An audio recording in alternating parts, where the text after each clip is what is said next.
সুবিয়ান ভাই আর একখান ফেসবুক মধ্যে একখান গিয়া ফাইলে এবং আর কাছে একখান মেসেজ আসছি যে ওনারা কমিটি বাঙাই দিকি আদৌ কিনলে কমিটি ভাঙ্গি দিকি বা বিষয় কেন কি আপনারা কইবেন না? ধন্যবাদ। আসলে কমিটি ভাঙা করবে তো নর্মাল প্রক্রিয়া। কমিটি দীর্ঘদিন আসলে মেয়াদ উত্তীর্ণ, কমিটি ভাঙি দেওয়ার হসপিটালে বহুত দেরি হয়, সেটা কমিটি ব্যাংকে নতুন কমিটি হবে, সমস্যা নেই। এটা কি অনেকে মনে করেন যে গিয়া শুধুমাত্র ওনারা মেয়াদ শেষে যে কমিটি ভাঙ্গি নাকি গত কয়েকদিন আগে ওনারা একখান কার্যক্রম দেখি এর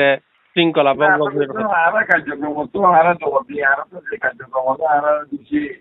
পরিবার আরা যে কার্যক্রম দোষী নয়, কারণ এরকম তো মনে ঘটনা যে প্রথম থেকে বিভিন্ন গিয়ে দেখছি এরকম মনে ঘটনা তো তারা জড়িত নছিলাম। আমরা তো গেলাম যে মিরগুর উপর ওই কাগজের কারখানা চাঁদাবাজ জড়িবে লাই আরো তো মানে আমার গাড়িলে তারা কোনো সম্পৃক্ততা নাই। এখন ওনারা যে যুক্তি দিয়ে হইতে লিখুন ওনারা যুক্তি বেতু ওনার নিজের দলই ন মানে ওনার নিজের দলে তো অভিযোগ দিয়ে যে শৃঙ্খলা ভঙ্গ না তো ওই পত্রিকা যারা নিউজ করছে নিউজ গুলো বিক্রি করে দিয়ে দেয় তো পত্রিকা নিউজ তারা তো আরো ব্যাখ্যা দিই কথা বুঝছো না, আরো তো ব্যাখ্যা দিই তারা আরো নিউজ দিয়ে দেখি পত্রিকা নিউজ দেখি হবে বুঝছো না আমার জন্য তারা আরো উত্তর দিয়ে ধরুন